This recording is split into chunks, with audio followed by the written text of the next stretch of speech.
E o Brasil, gente, como a gente falava há pouco, encerra hoje o mandato na presidência do Conselho de Segurança sem conseguir aprovar uma resolução para o conflito, né, entre Israel e Hamas. E a Priscila Yazbek vem conversar com a gente ao vivo direto de Paris e traz as últimas informações, porque a gente falava há pouco do ministro das Relações Exteriores, o Mauro Vieira, que foi presencialmente a Nova York para fazer esse esforço realmente, para tentar conseguir pelo menos algum avanço nessas discussões. E então representou o Brasil à frente do órgão em Nova York e a gente mostrou há pouco sobre essa declaração fortíssima feita pelo chanceler. Queria te ouvir, Pri, sobre um pouco mais sobre a fala dele, como que ela repercutiu, principalmente entre os outros líderes. Muito bem-vindo, um bom dia para você.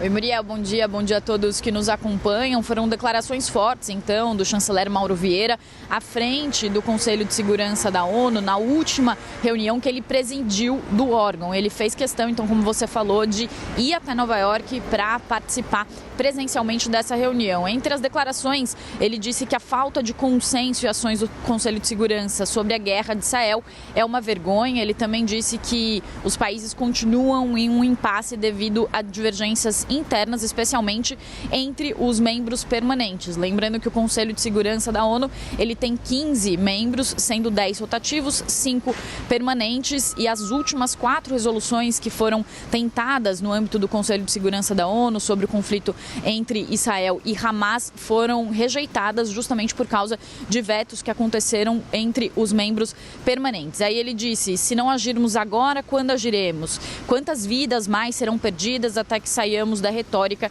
e cheguemos à ação? E também disse que o preço da inação é inaceitavelmente alto. Ele também falou muito sobre a situação dos palestinos na faixa de Gaza, disse que a situação é chocante e indefensável de qualquer perspectiva humana e sob a lei humanitária internacional.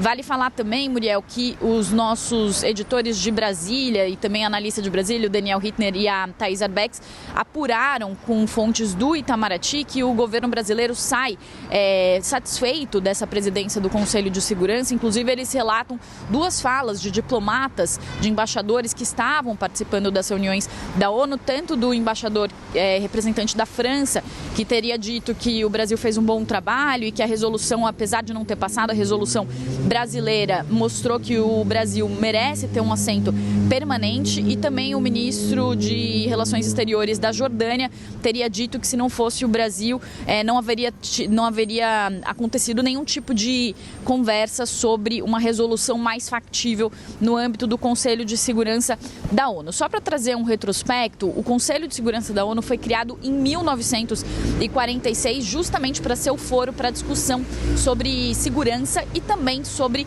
guerras. Mas o Conselho de Segurança vem sendo criticado, há uma crítica tanto sobre organismos multilaterais, mas sobre a efetividade do Conselho de Segurança, que começou mais recentemente, isso com a guerra do Iraque em 2003. Isso se acentuou com a guerra da Ucrânia, porque tanto Estados Unidos quanto Rússia são membros permanentes do órgão, podem vetar as resoluções, então, do Conselho de Segurança.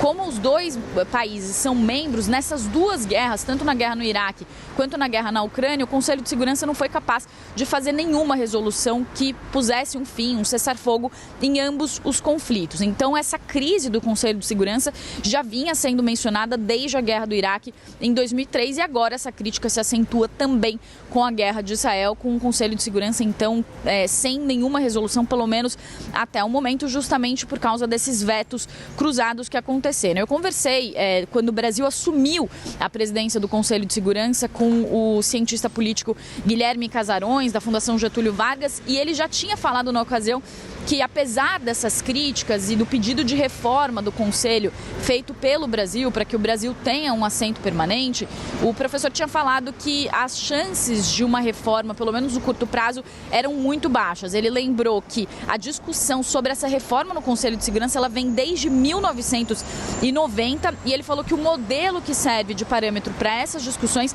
foi um modelo apresentado pelo G4, que é a aliança formada por Alemanha, Brasil, Índia e Japão, que pede justamente justamente a ampliação dos assentos permanentes no Conselho de Segurança da ONU. Então ele falou que, a não ser que argumentos novos até poderiam ser trazidos, mas o que os países deveriam fazer é criar condições políticas novas para que essa reforma de fato acontecesse na visão dele, com os conflitos que o mundo já estava vivendo na ocasião quando o Brasil assumiu a presidência do Conselho lá no início de outubro, sem a guerra de Israel ainda.